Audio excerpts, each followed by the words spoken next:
Most herbal gardens are missing a few plants that can be incredibly useful for natural health. Today, I'm sharing 3 plants I believe every herbal garden should have in 2026. These plants are easy to grow, incredibly useful, and once you add them to your garden, you'll likely grow them every single year. My number one pick is elderberry. When I say elderberry, the first thing that comes to mind is immune support. I researched this years ago, and when I found out that it was a wild tree that grew in Nova Scotia, I just had to find it.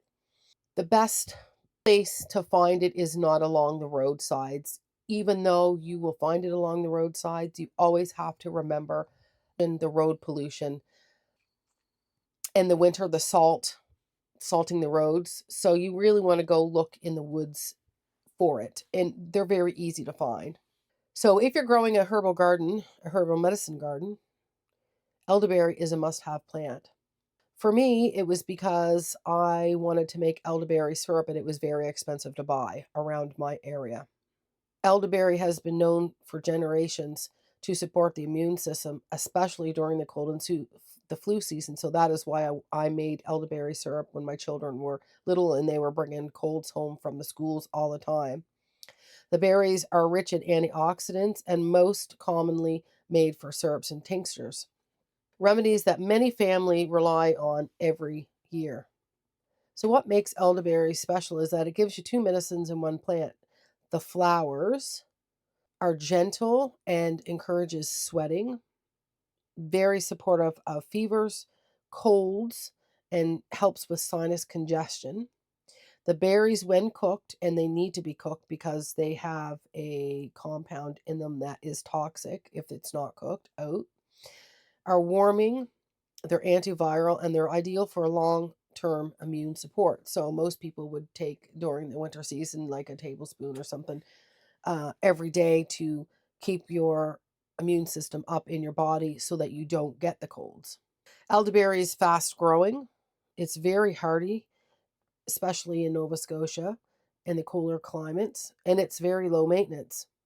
It comes back every year. It's a shrub, essentially, and it produces abundant harvest once it's established. So as it gets growing and becomes a nice big shrub, it just blooms and the berries just hang on it. It's actually a really gorgeous plant. Beyond medicine, elderberry supports the land. You think of the beautiful smelling flowers, natural pollinator, and the berries feed the birds. So it makes a very powerful plant for both health and wildlife. If you want a plant that's medicinal, productive, and reliable, elderberry earns its place in my medicine garden every single year. I bought a new plant a couple years ago, and this is the funny part. My husband likes to whippersnip plants down, and I was babying this elderberry bush. It was about 2 feet high for a couple years, and I went out one morning to check on it, and there was nothing but a stump there, and I blamed it. I blamed it on him for whippersnipping it, but in reality, I think a porcupine come along and chewed it off. As the spring comes, I'm going to show you guys how to take cuttings. So if you find an elderberry tree along the roadside, then I'm going to show you how to take cuttings and root it so you guys can have elderberry along your property. And then you can have your own supply of elderberries and you don't have to go to the nursery. I think I found mine at a local nursery for about maybe $15, which is relatively cheap for the medicine that you can get from it. So guys, that's number one in my herbal garden. My number two pick is Calendula. If you're growing a medicinal garden in Nova Scotia, Calendula is one plant you do not want to skip. It's also known as the pot marigold. Calendula is best known as a skin healing powerhouse. It supports cuts, burns, rashes, eczema, and dry or irritated skin. It's gentle enough for children and strong enough to be a staple in salves, oils, and balms. So I just checked on Amazon and the oil is going for about $20 and the creams range from $15 to $25 and up. So if we can extract the oils, we can make our own oil and creams right in our own backyard. Calendula isn't just for the skin, however. Internally, it has been used traditionally as a medicinal digestive tea to support inflammation, digestion, and lymphatic movement, making it a true multi-purpose medicine. Calendula thrives in cool coastal climates like Nova Scotia. It's easy to grow, it's cold tolerant, and blooms continuously from early morning until frost. The more you harvest it, the more it flowers. So it can be grown in flower beds, and it's also perfect for container gardens for those who don't have a space for flower beds. You can start them from seeds, or you can buy them at the nurseries, put them in the container on your back deck, and you have a continuous supply all summer long. It also supports the garden itself. So calendula attracts pollinators, it improves soil health, and it acts as a companion plant that benefits everything growing around it. And preservation couldn't be simpler. Dry the petals or infuse them with oil. You make your own ointments, tinctures, and you'll have medicine ready all year long. So my number 3 pick is chamomile.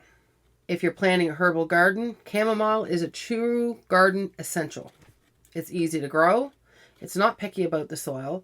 And once it's established, it's surprisingly drought tolerant. This is why it's my number 3 pick in my medicinal garden.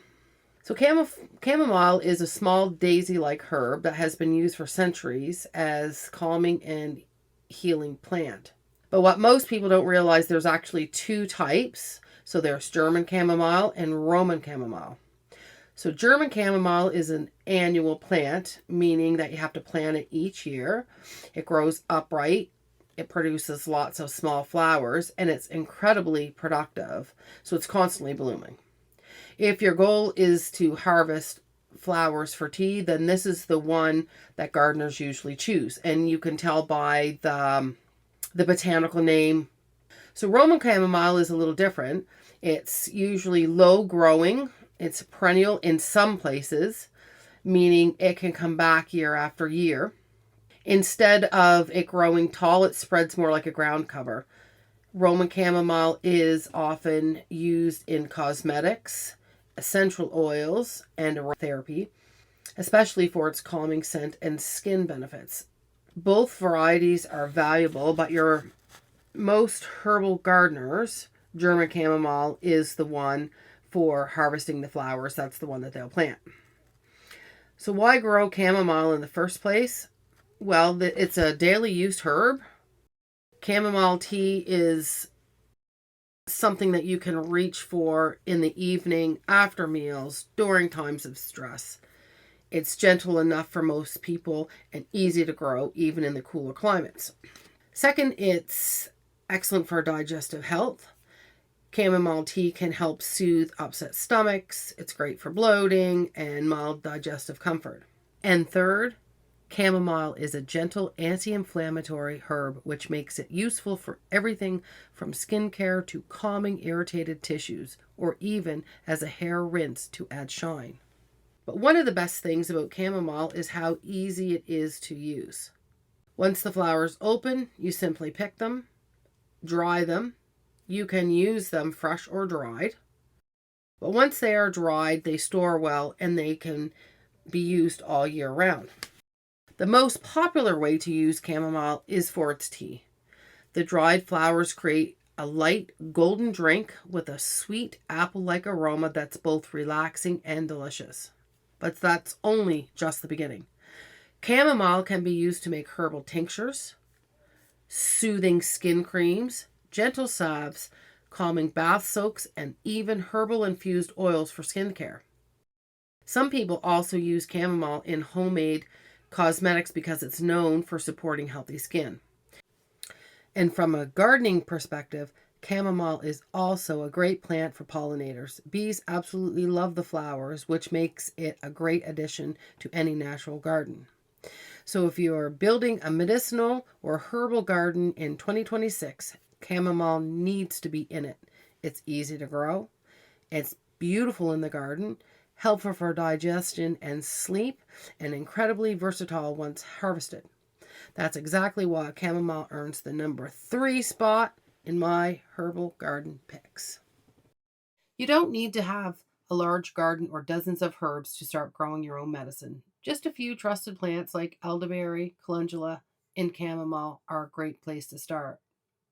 If you would like to learn how to turn these plants into teas, syrups, and salves, make sure you subscribe. I'll be sharing that in upcoming videos. Tell me in the comments what your top picks are for your herbal garden, and I'll see you out on the trails.